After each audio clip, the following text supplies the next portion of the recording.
This is the level I'll be speaking at, so if you need to adjust your volume, this is a good time to do that.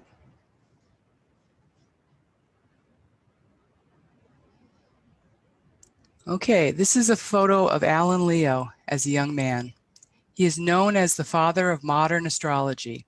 Tonight, we'll explore why he holds this title and what his contributions are. On a piece of paper, if you know your sun sign, jot it down, or just bring it to mind. What is your sun sign? You might be a Capricorn, or a Libra, a Taurus. Now add a couple of words that describe your sign. The fact that any of us can do this is a result of Alan Leo's work. You may not know the name, and most of us don't, but he had an influence right up until today.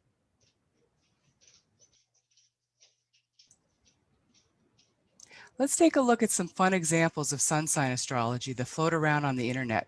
You've probably seen some of these or others which are very similar. Sun sign astrology is a simplified system of Western astrology which emphasizes the position of the sun at birth. The sign is called the sun or star sign of the person born in that 12th part of the year.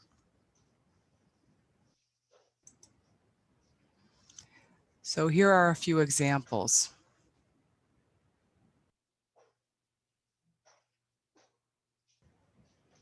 Ken especially likes Aries. I appreciate my teachers for teaching me words that help me argue with my parents. I'm not as fond of it. So many of these strike us as funny. It also brings to mind that old adage, many a truth is said in jest. If there wasn't some level of truth to these, we'd reject them outright. And yet they proliferate on the internet and elsewhere, and have been since Alan Leo's time.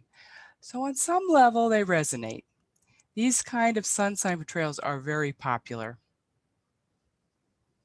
As I said, virtually everyone knows their sun sign. I've seen figures bandied about that cite 90% of us know our sun sign. It's in our culture. Whether you believe in astrology or not, it's in the culture and people know. All right, Alan Leo. He was an astrologer and a theosophist. Tonight we'll look at his early life, his work life, his astrology, how Theosophy influenced him, some legal issues he ran into, and his lasting legacy. I will cover the first three topics, and Ken will cover the second three.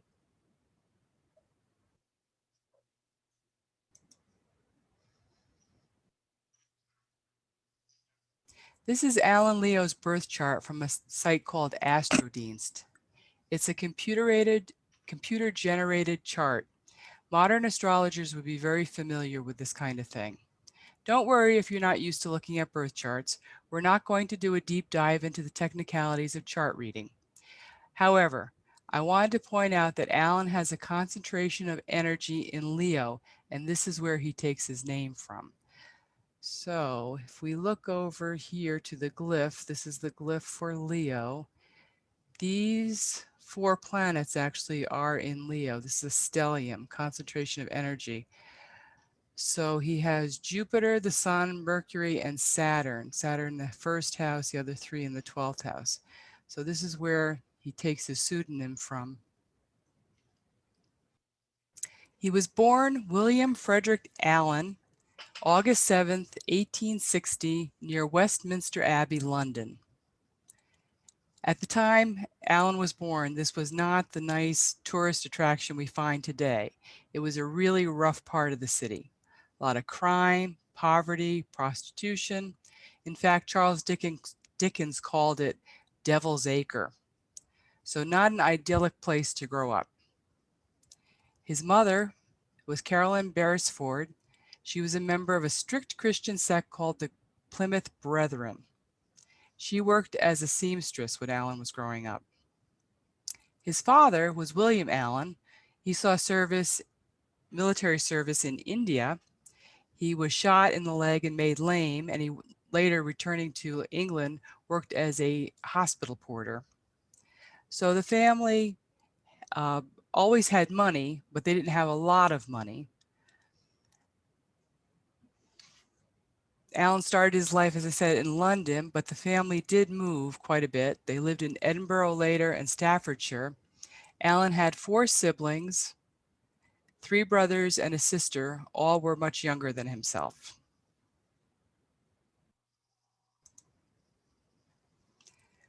So what do we know about his family life? Not a whole lot, really. We know a little bit from what Alan wrote and a little bit from biographers that came along fairly recently who did research. We know that he didn't get along with his mother. Her obsession with her religion really rubbed him the wrong way, apparently. He complained about the hours that she spent in prayer, and he found Sundays especially dreadful. Because she spent so much time in prayer, apparently Alan ended up doing a lot of household chores, and he took care of his siblings. And apparently, as teenagers uh, don't really like to do these kinds of things, he resented that. In 1876, around the age of 16, Alan leaves home. He sleeps at his workplace, and after this time, he rarely sees his family. So whatever the issues are, he kind of makes a break with his family. And if you think about, Victorian society, I mean, leaving home at age 16 and terminating contact seems pretty darn abrupt. But I don't know, in the Victorian time frame, being independent at 16 and making your own way probably isn't all that unusual.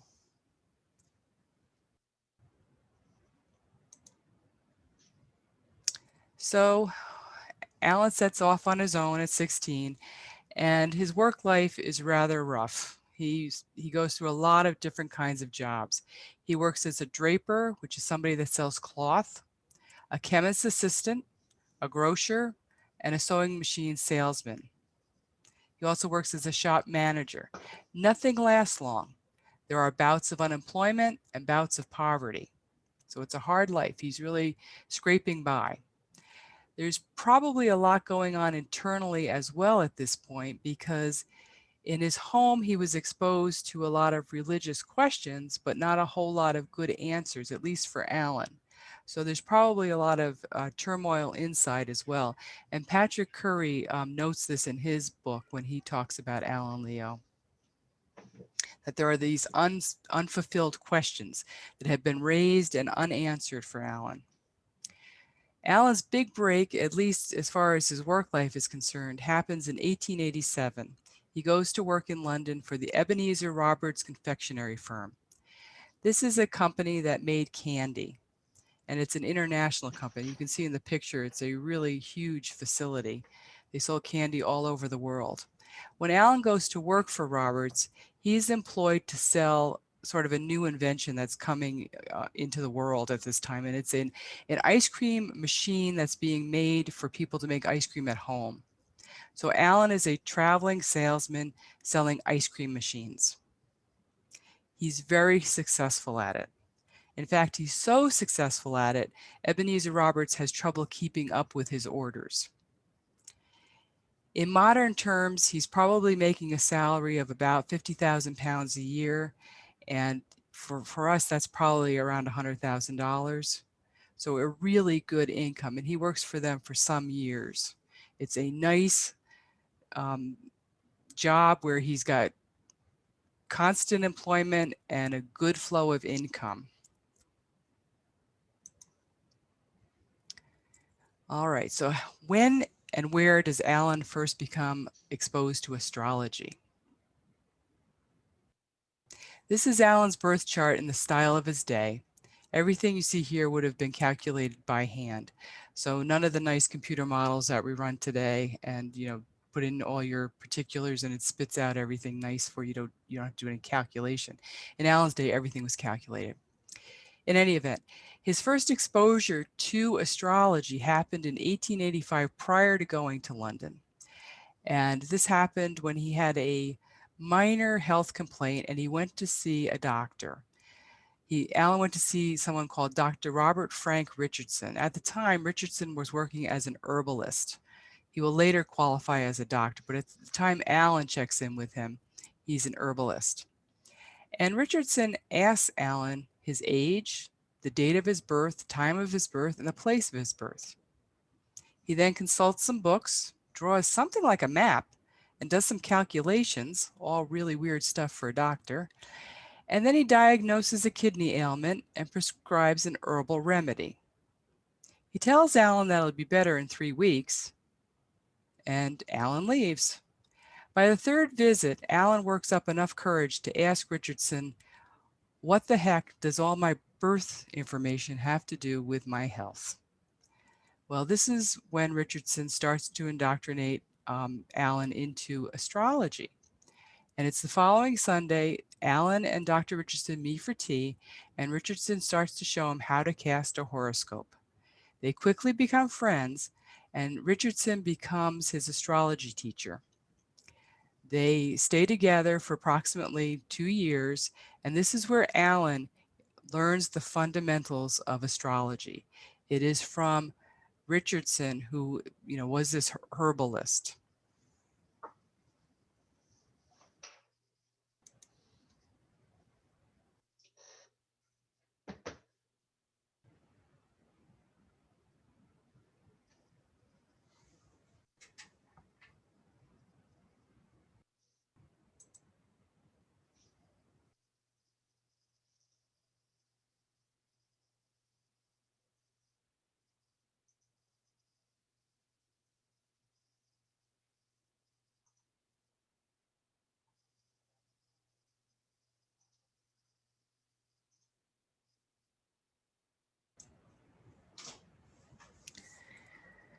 This is a picture of London in the 1890s. This would have been what it looked like when Alan first arrived here. So by 1887, Alan is working in London for the Ebenezer Roberts Confectionery Factory. It's here that Alan meets a man named Frederick William Lacy. Lacy is very important to the development of Alan's kind of astrology. Lacy is involved in lots of different kinds of jobs. He works as a traveling salesman like Alan. He was a teacher, a clerk, a secretary, and he played the organ professionally. So he had lots of different sources of income. Lacy had placed an ad in an astrology magazine looking for others who were interested in astrology to meet together as a group and discuss different issues concerning astrology. And Alan responded to this advertisement and came into this group of a few men who met weekly to talk about astrology. Lacy and Alan are both introduced to theosophical concepts when they come into London. So they're both reading theosophical magazines and materials in this time period. So this group of astrologers that gets together lasts for several years, and it's in 1889 that Lacy brings a crucial idea to the group. There's a magazine that's called the Astrologer that's going out of business. And Lacy has this idea that the group can produce an astrology magazine. The group likes this, but when it comes down to funding the magazine, the only ones who really get behind it are Alan and Lacy. Neither one have any background in writing articles or producing a magazine, but they really do feel that this is a niche that they can fill, and they proceed to go ahead and fund the magazine and start to produce it. Additional financial help comes from the Ebenezer Roberts company. So the Ebenezer Roberts company places ads in the magazine. So this generates some income for the magazine. And Alan has been doing horoscopes for Ebenezer Roberts ever since he joined the business. Remember that Alan's very business minded, and he is very successful in the business world, and he brings some marketing ideas to the magazine. And one of these ideas is a gimmick. And the gimmick is to put a card in each of the magazines that when you sign up for the magazine and you pay for your subscription, you can fill out the card and return it and get a free horoscope. So this encourages people to invest in the magazine, uh, subscribe, and get this horoscope reading. So here's the cover of the Astrologer's magazine. It was launched in July of 1890. The magazine's production, the writing of articles, and and sourcing the writing of articles was left to Lacey. Lacey also was writing astrology lessons for the magazine, and he was writing horoscope descriptions. Those cards started to come back once the magazine was launched, and this would require a lot of descriptions to be written, and Lacey was doing that. The printing, the distribution, and the horoscope calculations all fell on Allen. So at this point, when the magazine is first undertaken, both Allen and Lacey are working full-time jobs. So the magazine's production really is done after hours, basically. So what would happen would be on Friday after work, Allen would get a pile of cards to start calculating horoscopes. And he would do the calculations Friday and Saturday, and then generally turn over his calculations to Lacey, who would spend Sunday, maybe into Monday, writing detailed descriptions for these shortened horoscopes that would go out in the mail the following week. So it was very arduous, very time-consuming endeavor. But it did help to get the magazine funded. So the first copy of the magazine in July of 1890 sold 12 subscriptions and about 50 copies. It's not an immediate success, but it is a forum for the ideas that Alan Lacey have about astrology. In the first year, 1,500 free short horoscopes are accomplished. 4,000 will be done in total over the years that they offer this little card return system. Again, it's a lot of work. In this time period, all the calculations have to be done by hand, and all of the descriptions have to be written out by hand. So there's no automation. In 1891, Allen is still traveling for business, and he is using every opportunity he can to lecture on astrology in whatever venue he can. Generally speaking, he is reaching into theosophical groups and Masonic groups. A lot of these groups are made up of women because both the TS and the Masonic movement allow women into their audience and into their classes. So Alan is actually teaching a lot of women.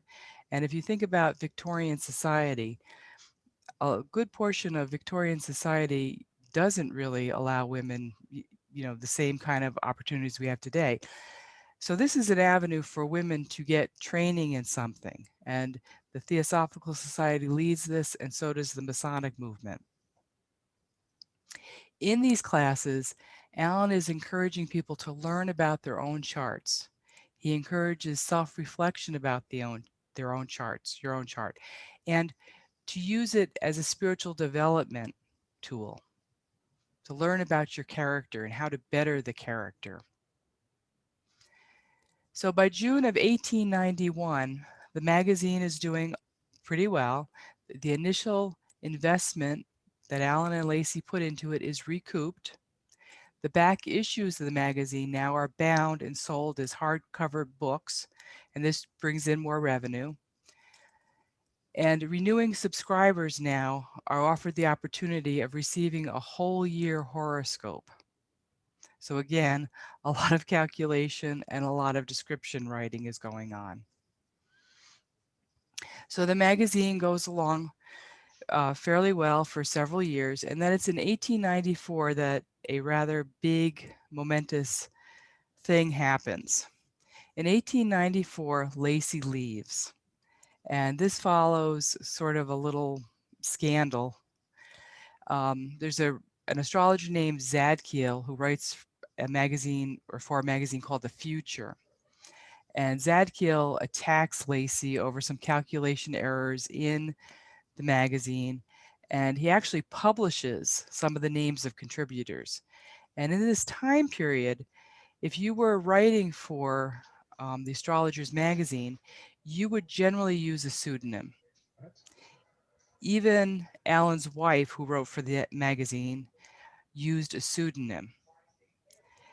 And generally, you wouldn't want your name, to be put out there. So Zadkiel publishes the actual names of people. So it creates a kerfuffle. And Lacey is, fit to be tied over this. There's also some personal problems that Lacey has in this time period, and he's just had enough. So in 1894, Lacey leaves. Now, this is an important time because this allows Allen to take the magazine in a new direction. So in 1895, in July of 1895, Allen renames the magazine Modern Astrology, and he commits to making the magazine theosophical. He pledges to modernize the ancient system of astrology. Lacey did not want to go in this direction. So really, Lacey leaving opened this door for Allen to really redirect his efforts. Allen now takes the magazine in this new direction, and it will rely heavily on theosophical beliefs. Principally, it's the theosophical belief in the centrality of the sun. Recall that HPB was influenced by the Hermetic heliocentric cosmology and the solar basis for all religions, as argued by Max Muller and others. So, this new kind of astrology, heavily influenced by theosophical beliefs. It's a move to a more spiritual and psychological astrology. It will reject fatalism. It concentrates on character. For Allen, character is destiny. Crucial. This new astrology will rely less on physical traits. It will rely less on prediction, although there will be prediction, and we will see Allen run afoul of the law because of it. Nevertheless, it will rely less on prediction than in the old days. And this new astrology, this modern astrology, will celebrate the qualities of the individual.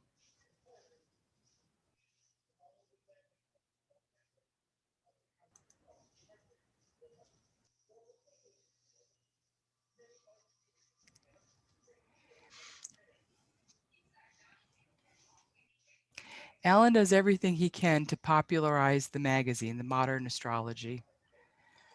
He sends out press releases. These releases have gossip about celebrities. These are picked up by other newspapers, and he deliberately tries to become a household name. And this pretty much succeeds. By 1898, he sees the need for easy to follow manuals, and he announces that plan to create these manuals in the magazine. In 1901, he produces the first small manual, and it's called Astrology for All. It's a series. A lot of this material will be repackaged from previous mail order classes he had offered and things that he had taken out into the classes he had taught when he was doing his traveling. Allen wrote as much of this material as he could, producing a new book or a new pamphlet, new manual every 3 months or so.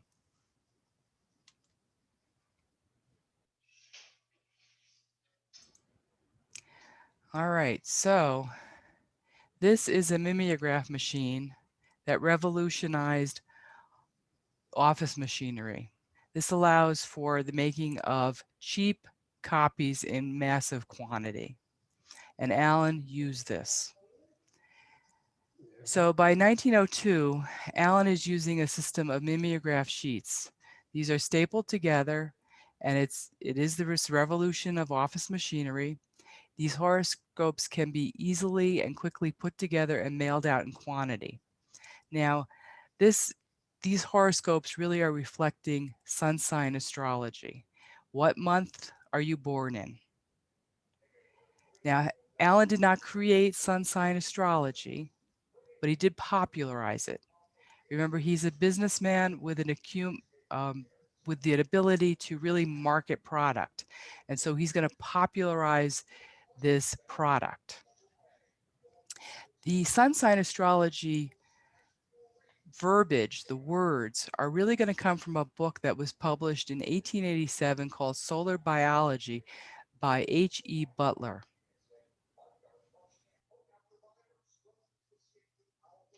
What is Allen mailing? Well, this is a picture of stones, cabinets, drawer boxes. And to the right, you can see that each drawer pulls out and the front of the cabinet drawer folds down.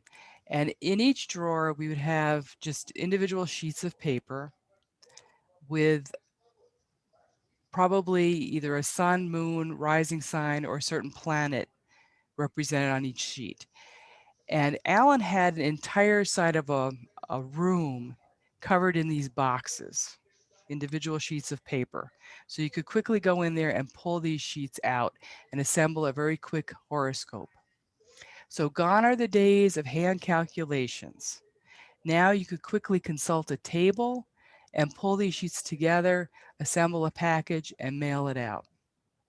These were kind of teaser horoscopes to get people to very quickly see what their natal chart suggested and then perhaps request a more detailed calculated chart for themselves.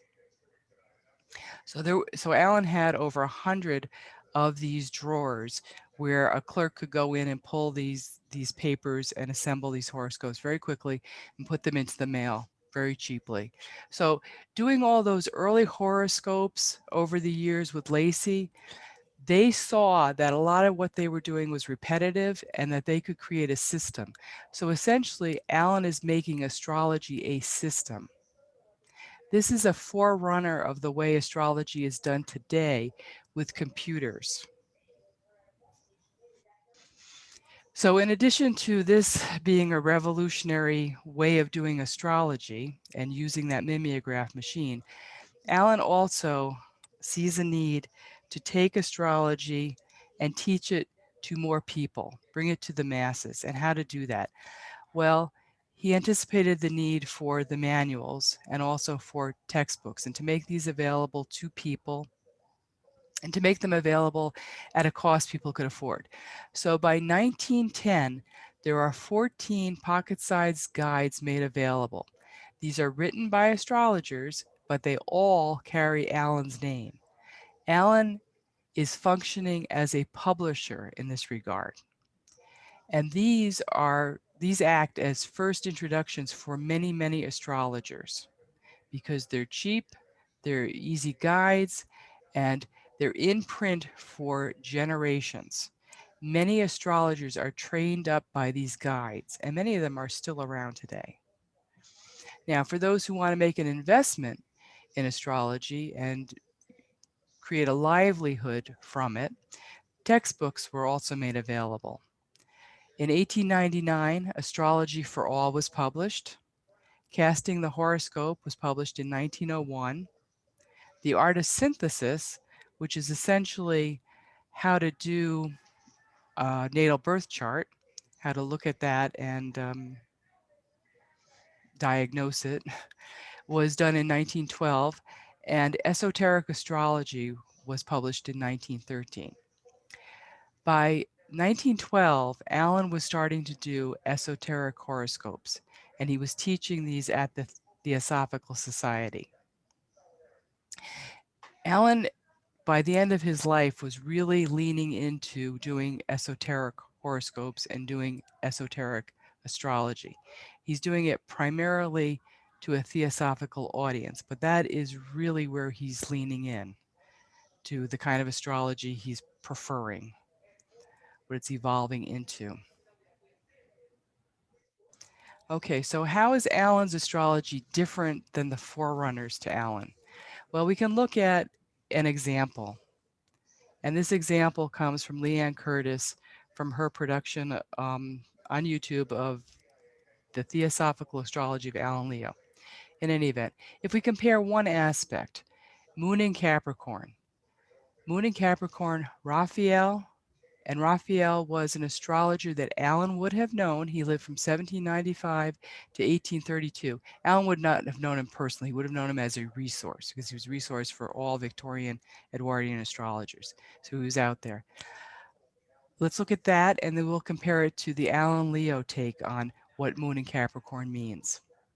So for Raphael, she, the moon, represents one of spare, lean body and of little stature, brown or black hair, and often they have some little defect in the knees. Okay, all of that is physical. It's a physical trait. Remember, Alan's astrology is going to step away from physicality. One given to drinking and women's company, and an idle person, delighting in no good exercises or amusements. Okay, some negative verbiage um, with regard to um, Moon in Capricorn. If you actually had that aspect, probably no one would want to admit they had it, given what's expressed. All right, Moon in Capricorn for Alan gives you a good deal of self-control and reserve. You have a tendency at times to wrap yourself in yourself and not to wear your heart on your sleeve. Moods may vary. This characteristic of being self-contained and cold will return at times. You will have patient perseverance in following what you have set your mind on. You have prudence and caution along with administrative and business ability. This can bring you before the public. Need to cultivate hopefulness and enthusiasm. So Alan's take on the aspect, Moon in Capricorn, is psychological. He focuses on the personality. And it's much more, although he points out some negative type characteristics, he focuses on the upside. And he points out how things can be cultivated or how things can be developed. Over and over, Alan believed character is destiny. So he always wanted to focus on how people could change their character, how they could focus on the positive, how awareness could change things. So very much a different take on how to read aspects versus how traditionally aspects had been read.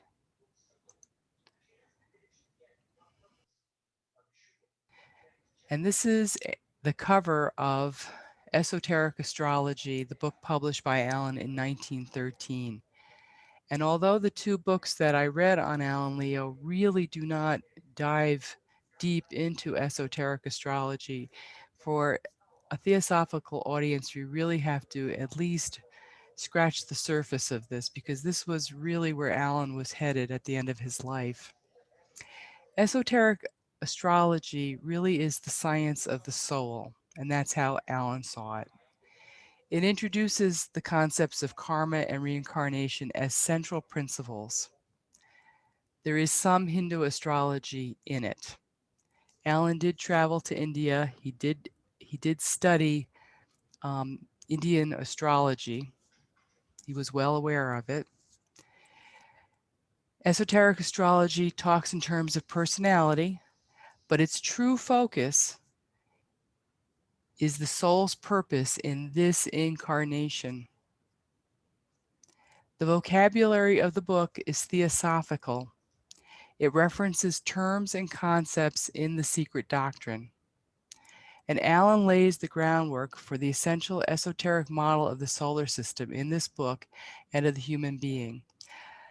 So probably most uh, theosophical people are familiar with Alice Bailey's work because she wrote a book later, Esoteric Astrology. But there was this book first, and Alan did lay some of the groundwork. There are some things in Alan's book that are similar to Alice Bailey. There are some things that are different. So for more information, there is this book, there are all the books by Alice Bailey, and there are articles in Esoteric Quarterly by Temple Richmond that were written in 2005 and 2006 that give a good overview of some of the similarities and some of the differences if anyone wants to, dive a little deeper into that sort of aspect of how they compare. So I would direct you to that. But just realize that there is a continuum here, that, Alan laid some groundwork that later Alice Bailey is going to accept parts of and reject parts of and build on. Okay, so it's now my turn to hand it over to Ken to talk about Alan Leo and the Theosophy part of it.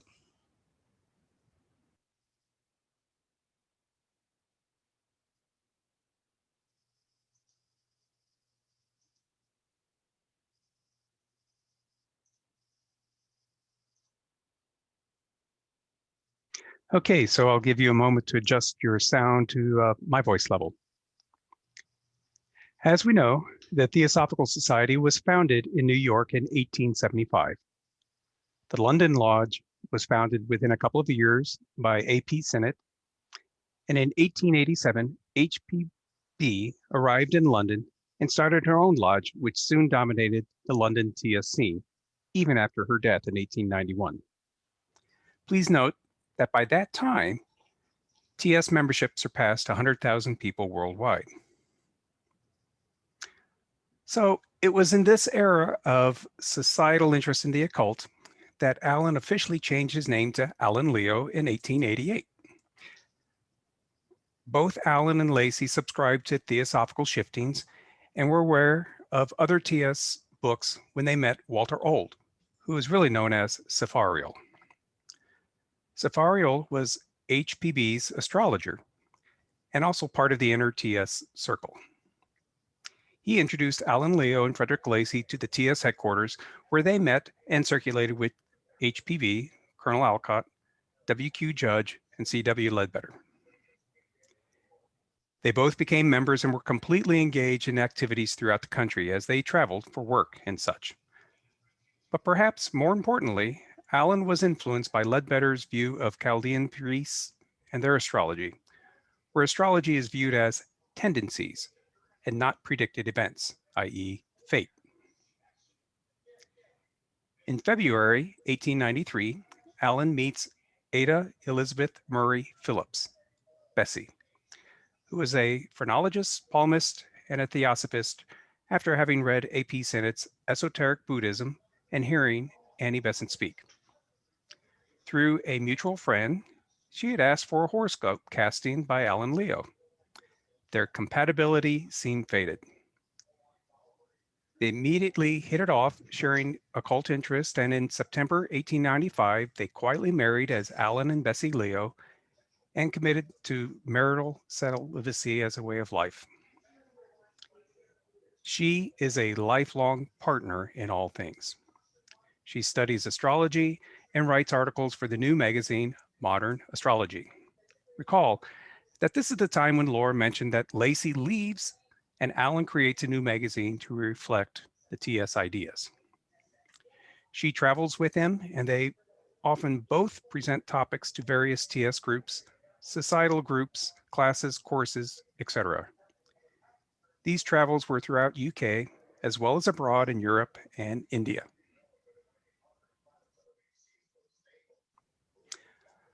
One such partnership was the creation of lodges. In 1896, the Astrological Society was created with Alan Leo as the president, and there were 100 members by the end of the year.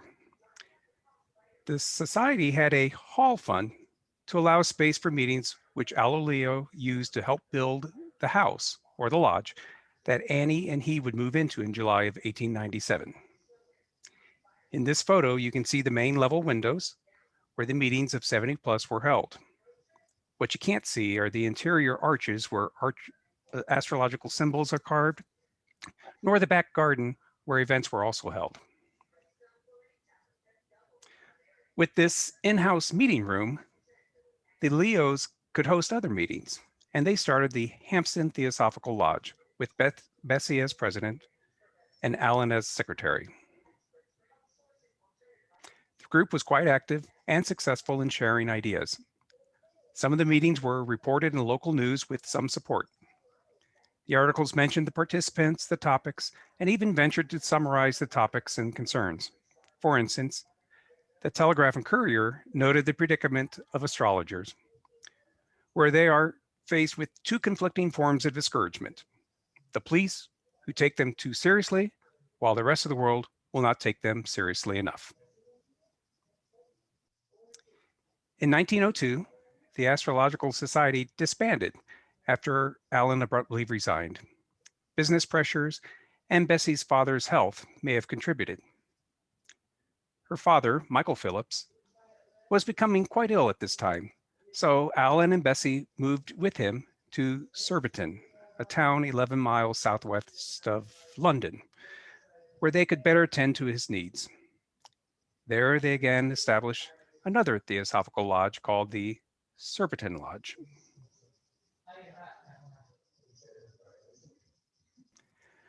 It is around this time that Allen also founded the Hermes Masonic Lodge in London, which was devoted to astrology.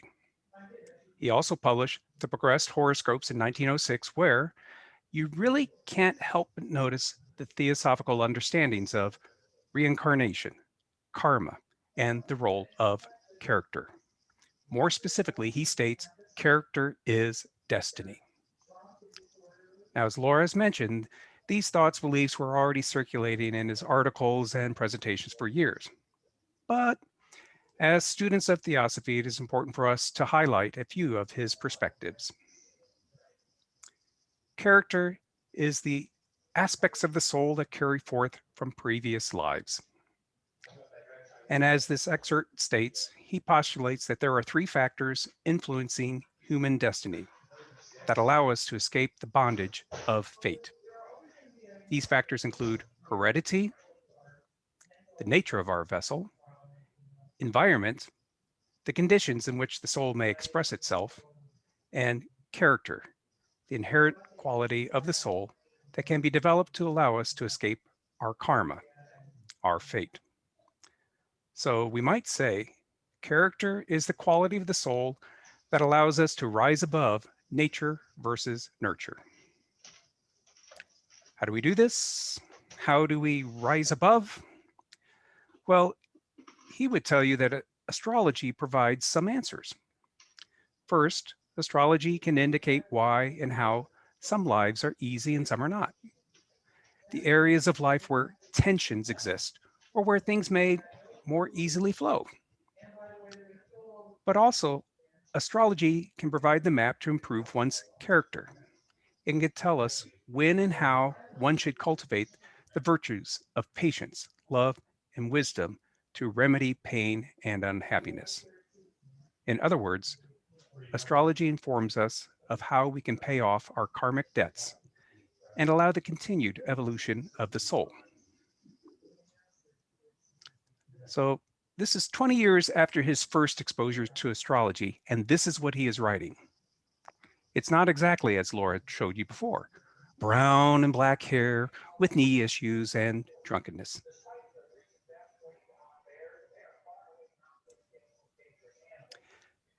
Bessie's father died in March of 1908, and he left all of his money to Bessie.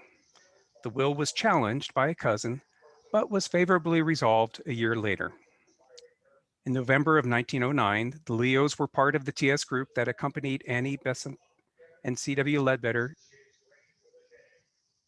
in their quest for the next world teacher.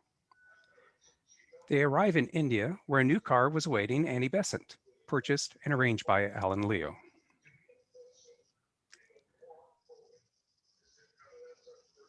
Leo's returned to London for a few months when he completed the 14 pocket guides mentioned before.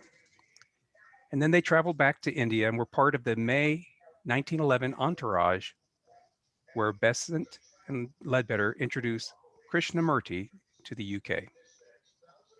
Now, the Leos did not seem to be directly involved with Krishnamurti, but Alan did dive into research about Indian astrology during those visits to India.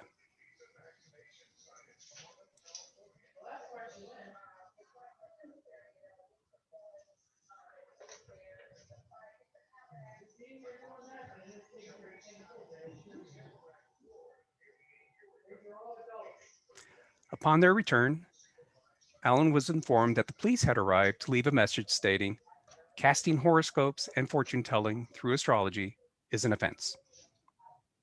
He didn't think much of it since he was working hard to expand his focus into esoteric astrology and into the casting and selling of esoteric horoscopes and the publishing of Esoteric Astrology, which Lori previously discussed.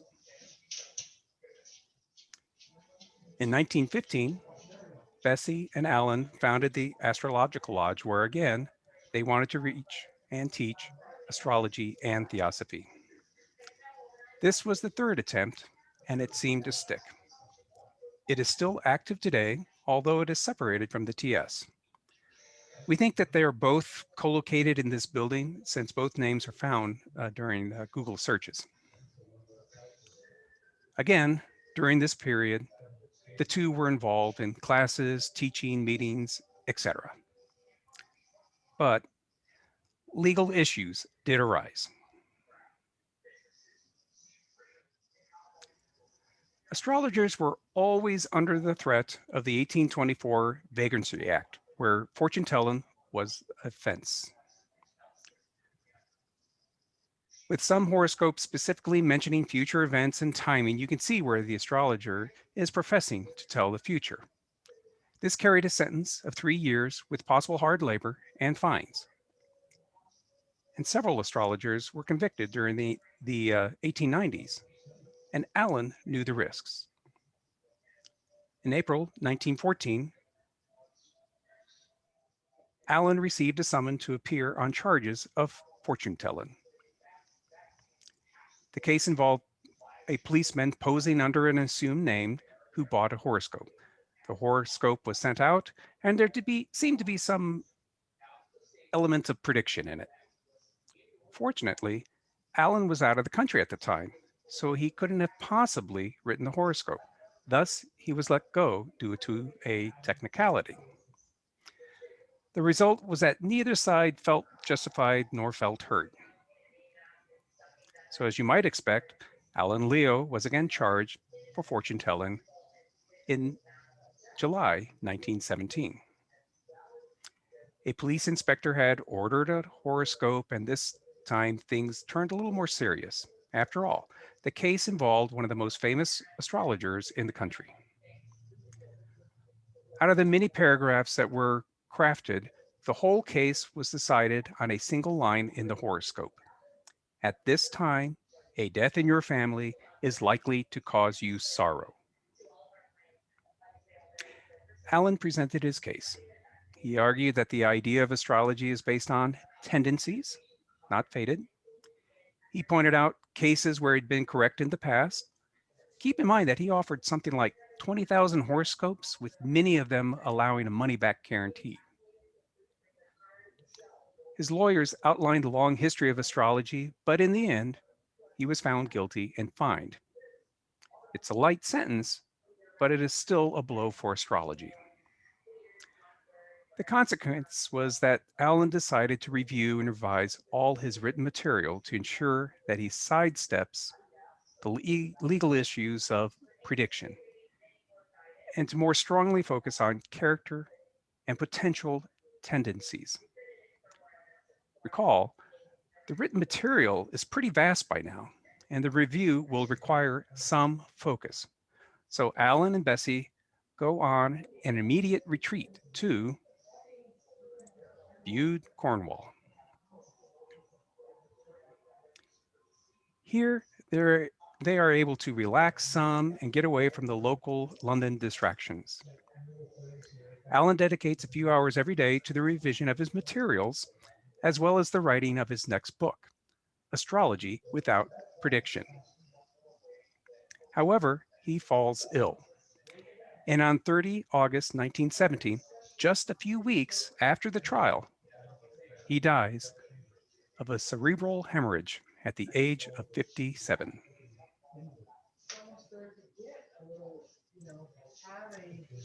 So, what was the impact of this man's life, his legacy? Well, as a salesman, Allen truly popularized astrology. Although some of his work can be attributed to others and likely copied verbatim, he made it popular. He brought it out of obscurity. He created a culture where astrologers could meet, share, and learn together through the founding of lodges. Hermes Lodge and the Astrological Lodge still exist, and virtually all astrological organizations in the UK are offshoots from these two lodges. He left the ongoing and functioning Modern Astrology magazine, which lasts until 1930s. This magazine continued to popularize the more psychological or character-focused astrology that others will build upon. He left many books, manuals, and classes that served as training materials for generations of astrologers. These materials made astrology accessible to the masses. They are easy to use and they are affordable, and some are still in print. He brought in training to encourage and include women. This is consistent with what the TS and the Masonic movements in the UK were doing. And he certainly broadened the exposure of his ideas to an international audience throughout the UK, US, Europe, and India. But mostly, he encouraged people to learn their own charts. They didn't need to have an astrologer. He was certainly trying to encourage self-reflection, an internal perspective on the natal and transiting charts. Why? Because that self-reflection allows the growth of the soul and karmic escape. Another legacy is sun sign astrology, which grew after his death, but the primary basis is tied to Alan Leo. The catalyst for this growth was through an article for the Sunday Press in August 1930. In this article, Richard Naylor used Alan Leo's sun sign approach to pin a character analysis of the newly born Princess Margaret. The analysis was solely based on the birth month, and it didn't mention the zodiac sign, nor would it, because no one would have known the sign anyway, at least not yet. But the article was so popular, they did another piece about character analysis for people born in the month of September. And one by one, newspapers and magazines added horoscope columns worldwide, so that today virtually everyone knows their own sun sign. Majority of newspapers and women's magazines carry them. There are countless books, websites, podcasts, YouTube videos based on sun signs. So if nothing else, sun sign astrology is a key gateway to further exploration of your own chart.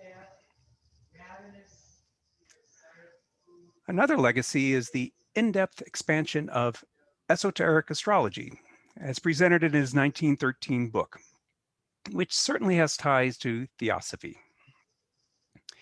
It introduced the more in-depth systematizing of the concepts of karma and reincarnation. It also presented theosophical vocabulary, including terms from the secret doctrine, and to lay the groundwork for an esoteric model of the solar system. However, it mostly allowed for a mechanism to encourage the evolution of the soul, a theme that has taken root.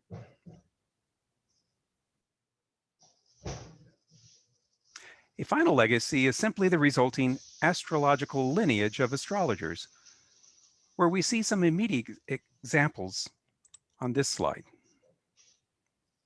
Here are some of the astrologers that continue the lineage started by Alan Leo. They have added or expanded astrology each in their own unique way. Frankly, any Western astrologer practicing today owes a debt to those who paved the ground before them. With that said, many of today's astrologers tie their knowledge to these astrologers, and hence to Alan Leo. Of some interest to us personally, for Laura and I, is the continued emphasis of past life karmic astrology. We would add another generation of astrologers.